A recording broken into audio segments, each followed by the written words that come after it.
Ay, maraming salamat po sa Ako Bicol Party List at kay Kong Saldigo.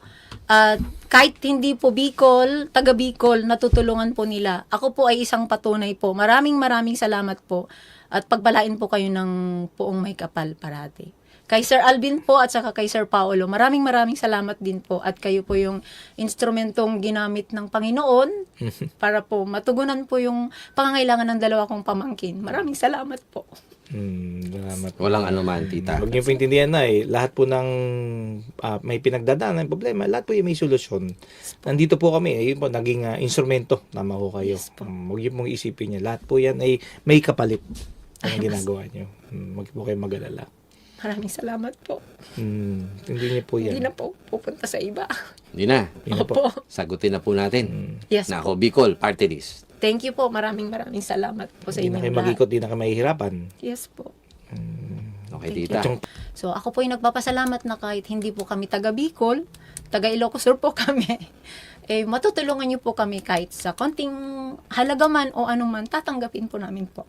ay na, yung kinikita po nila sa nilang mag-asawa Yes po. sa pagiging gasoline boy. Yes po, sakto lang po. So, ang Sapat ba?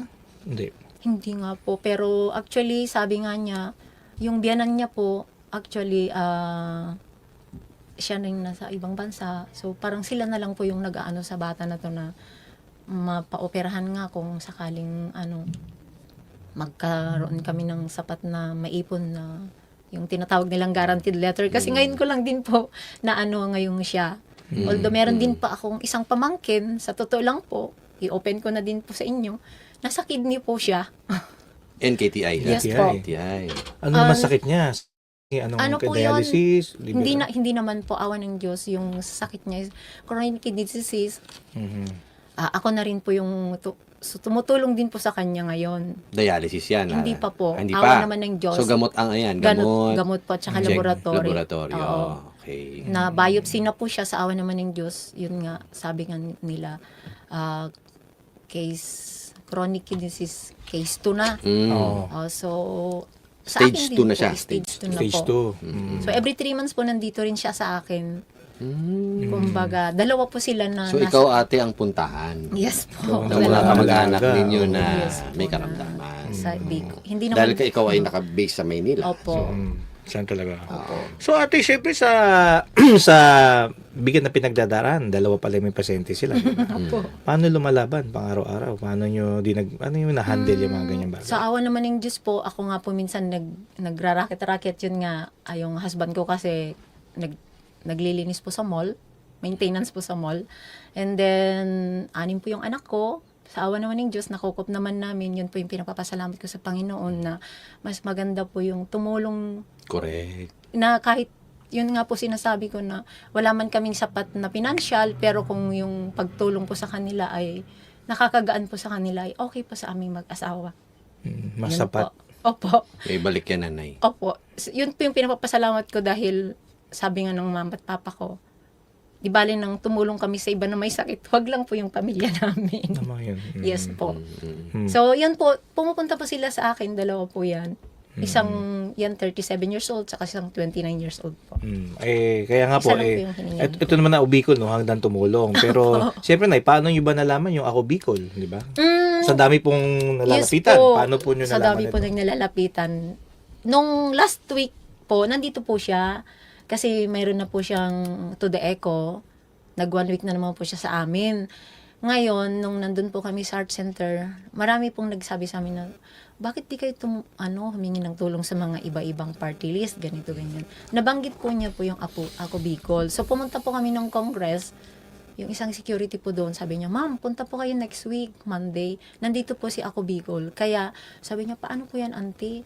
Uuwi na sana muna ako, sabi niya. Sige anak, ako na lang po. Pero dinala ko pa rin po siya doon, sir. Kumbaga, kaya lang hindi po siya nakagawa ng ng personal letter. So, sinabi po sa akin, di ko alam kung si Ma'am Kenneth po yun or basta yung nag-interview, naubusan po kami ng form, balik mo na lang po na ng next Monday. So, kahapon ko po yun binalik. Okay. So, laking tuwa ko po nung natawagan ako na kasama po kami sa napili po na ma-interview po ninyo Ayan. at matulungan. So, maraming salamat po. Partner, ito talagang hindi siya nagkamali ng nilapitan, no? Hindi Talagang nagkamali. hindi siya nadismaya. Talagang nagkamali. yung kanyang ini-expect natupad. So ano bang pwedeng maitulong ng Ako Bicol pa? Hindi nagkamali si Tita Annalisa ng paglapit sa Ako Bicol Party List. Siguro nagbulong sa iyo Anghel na pumunta ka ng Ako Bicol Party List, ano? Saka siguro na delay ka ng isang linggo, naubusan ng form, pero eto ka ngayon na humarap ka sa amin, nandito sa programa na to dahil kailangan kang tulungan pati yung pamangkin, ano? Ayos po, maraming So, Tita, based doon sa based doon sa mga sinabit mong requirements kahapon, doon, nakita din namin, inassess po ng ating staff na Ako Bicol Party List, nakita ko na parang nangangailangan para maoperahan na agad yan. Kasi, halos mo, Tita, narinig ko yung storya mo, hanggat hindi na operahan yan. Opo. First aid solution lang ang nangyayari, no? So ngayon, dahil lumapit kayo sa Ako Bicol Party List, hindi kayo bibiguin Ako Bicol Party List, nakita namin na nangangailangan kayo ng 250,000 Yes sa po. operasyon, no? Opo. Ngayon po, ito po inaprubahan agad ni Kong Saldico, Oh, maraming yung salamat. 250,000, ay ipagkakaloob sa iyo na Ako Bicol Party List yan, yung 250,000 para sa pamangkin mo na si Alonica, makikipag-coordinate po ang staff natin, no? Para ma-issue na yan, yung guarantee letter na yan, no? Sagot na ho ng Ako Bicol Party List yung hinihingi nyo na yan. Dahil alam ko, pagkakaalam ko sa interview sa inyo, may mga nahingan din kayo, di ba? Opo, meron naman po. Pero yung sabi nga ninyo, hindi sasapat. Ayaw na Ako Bicol Party List ng ganun. Ang gusto ng Ako Bicol Party List, wag na tayong paligoy-ligoy, ikot-ikot, hingi-hingi. Pahihirapan. Oo, wag pahihirapan ang mga kababayan natin. Ibigay ng buo yan para, dali-dali, ma-actionan na yan, magamot na ho yung si Alonica. Maraming salamat po. Okay? Tapos, nabanggit nyo rin, nakwento rin, Paolo, kanina ni Tita, yung pamangkin mo na isa. Yes Kidney. po. Kidney. Yes po. Isambit nyo na rin yung papel. Ay, maraming salamat Damay mo po. No? Sige Idamay po. na natin si pamangkin yung Opo, isa. Natalie Valencia din Ilang po taon yun. si Natalie? 29 po. 29. Opo. Itong pinagdadaanan Sige, niya. tulungan ho ng Ako Bicol Ay, Party List yan. maraming Sagutin. salamat po. No. Sige po. Sige po. Kayo po yung Maraming magiging salamat po. patotoo sa Yes inyong po. lugar na Ako Bicol Party List Yes nandyan po. parate para sa ating mga kababayan. Sige. Bicolano, kayo patotoo, hindi kayo Bicolano, Yes po. pero kayo tutulungan Ako Bicol Party Ay, List. maraming Walang salamat pinipili. po. Opo. Opo.